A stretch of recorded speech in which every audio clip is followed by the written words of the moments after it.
اس زمین پر اللہ کے ولی امام علی علیہ السلام کی آمد کا وقت قریب آیا تو 11 رجب کو امام علی علیہ السلام کی والدہ بی بی فاطمہ بنت اسد خانہ کعبہ کے قریب آتی ہے اور دیوار پہ ہاتھ رکھ کر کہتی ہے، اے اللہ اپنے ولی کا ظہور فرما۔ تو پھر دیوار کعبہ کا ٹوٹنا تھا اور امام علی علیہ السلام کی والدہ کا اندر داخل ہونا تھا۔ یہ منظر حضرت عباس ابن مطلب دور سے دیکھ رہے تھے۔ جیسے ہی آپ نے دیکھا تو لوگوں کو چیخ چیخ کر کہنے لگے کہ ابو طالب کی زوجہ خانہ کعبہ کے اندر چلی گئی ہے، جلدی سے آؤ، کعبے کا دروازہ کھول کر ان کو باہر نکالتے ہیں۔ یہ بات مکہ سے پورے عرب میں پھیل گئی۔ لوگ دور دور سے آنے لگے کہ ابو طالب کی زوجہ جس کے پیٹ میں بچہ تھا خانہ کعبہ کے اندر دیوار سے کیسے چلی گئی۔ لوگ خانہ کعبہ کے دروازے کے قریب آئے اور کھولنے کی کوشش کرنے لگے، لیکن کسی سے بھی اللہ کے گھر کا دروازہ نہیں کھلتا۔ اس وقت پوری دنیا میں 2 ہی لوگ مطمئن تھے، ایک ابو طالب اور دوسرے اللہ کے رسول حضرت محمد مصطفیٰ صلی اللہ علیہ وآلہ وسلم۔ عرب میں اس سے پہلے کبھی اتنا ہجوم اکٹھا نہیں ہوا تھا جتنا ابھی اکٹھا ہوا تھا۔ پس تاریخ 13 رجب 30 عام الفیل سب خانہ کعبہ کو دیکھ ہی رہے تھے کہ اتنی دیر میں دیوار کعبہ ہلنے لگی اور وہی آواز پھر سے پیدا ہوئی۔ سب لوگ حیرت سے دیکھ رہے تھے۔ اتنے میں حضرت ابو طالب فرمانے لگے، اے محمد جاؤ دیکھو۔ اللہ کے رسول صلی اللہ علیہ وآلہ وسلم اپنے مبارک قدموں سے خانہ کعبہ کے اندر جیسے ہی پہنچے تو دیکھا ایک نورانی بچے کے نور سے پورا خانہ کعبہ چمک رہا ہے۔ آپ نے دیکھا کہ امام علی علیہ السلام کی والدہ پریشان ہے۔ آقا صلوات والسلام نے فرمایا، اے میری ماں آپ غم زدہ کیوں ہیں؟ تو بی بی فاطمہ بنت اسد فرمانے لگی، اے میرے بیٹے محمد، اللہ نے جیسے ہی اس بچے کا ظہور کیا تب سے لے کر اب تک نہ یہ بچہ روتا ہے اور نہ ہی یہ دودھ پی رہا ہے۔ اللہ کے رسول نے مسکرا کر جیسے ہی بچے کو گود میں اٹھایا تو بچہ مسکرا کر آنکھیں کھولنے لگا۔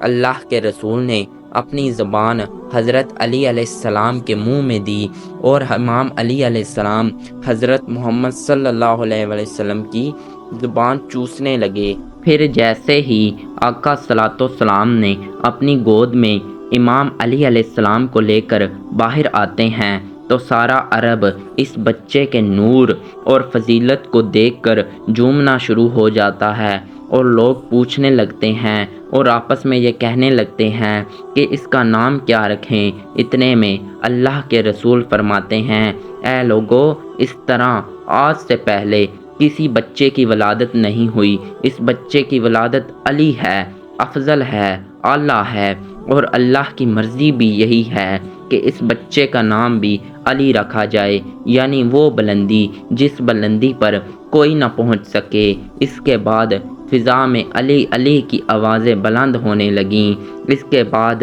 جناب ابو طالب امام علی علیہ السلام کو لے کر اپنے گھر کی طرف جانے لگے کہ کسی منافق نے کہا، ابو طالب وہ تم رسم نہیں کرو گے جو ہر بچے کے ساتھ کی جاتی ہے؟ مکہ میں یہ رواج تھا کہ جب کوئی بچہ پیدا ہوتا تو اس پر سانپ چھوڑا جاتا تھا۔